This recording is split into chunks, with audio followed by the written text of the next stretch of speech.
J.B. Simons here. Matt Rouge, my writing partner, is on an assignment somewhere else, and I'll tell you later where that might be. We're talking about, once again, as usual, getting to why, and chapter 12. One of the more interesting, well, they're all interesting, of course, but I think that this is incredibly valuable because the most, it's called fear and doubt.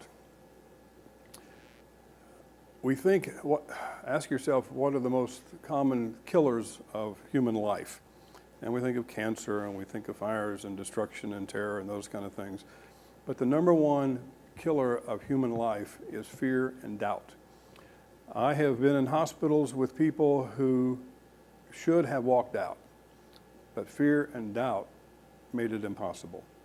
I have seen people walk in who should have passed while they were in there, and the lack of fear and doubt caused them to get up and walk out.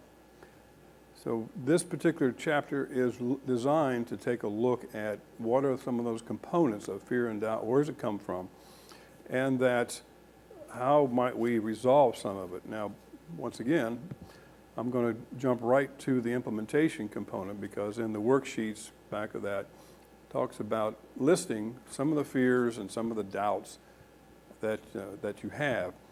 This particular exercise asks you to list your top fears. Now let's remember what fear is. Okay, it is future events appearing real. That's F-E-A-R. Future events appearing real.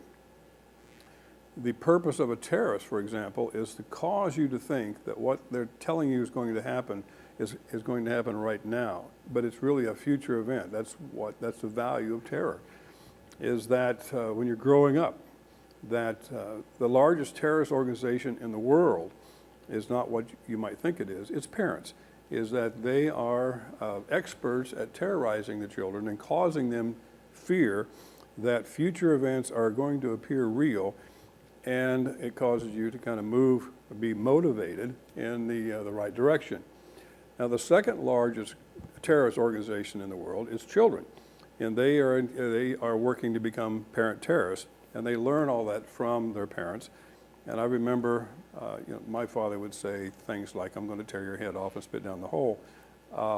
Never actually accomplished that. One of my favorites, though, my mother's name was Helen, and he would say, "Helen, where do you want the new door? I'm going to put your son through it." And so he never actually accomplished those kind of things, but it did cause me to be motivated. And to cut the word motivation in half, you have a motive or reason for taking action, and that will certainly cause action to occur. So the possibility of having something that is in the future occur in the present, okay, is the purpose of working with doubt and fear. Where does it come from? Some of the doubt comes from history, is that we have a growing pool or reservoir of experience. And most of the experience is going to be really helpful in helping us make decisions for today and maybe planning for the future in the use of goals. Unfortunately, underneath that pristine top layer of your reservoir of experience, there are little snags. And those snags are things like doubt and suspicion, and things that have caused you to remember things that were painful, hurtful, harmful, whatever it may be. At the other end of the spectrum, there's fear and doubt and worry, and those are, once again, are future-oriented things. So where do we live? Do we live in the past where there's snags of suspicion and doubt, or do we live in the future where there's fear and worry? The only place we can live is in the present. In the present, most of the time, if you just sit and relax like this, there's no fear or doubt or worry. There's nothing from the past or the future that is invading me. The more that you allow those areas to invade you, people who are really, really experts at killing their time, this is really a time management thing as well, are people who can be worried about their doubt. That's a future orientation that is looking at the past until they have no present. They're constantly living either in the past or in the future, and they are literally immobilized because of fear and doubt.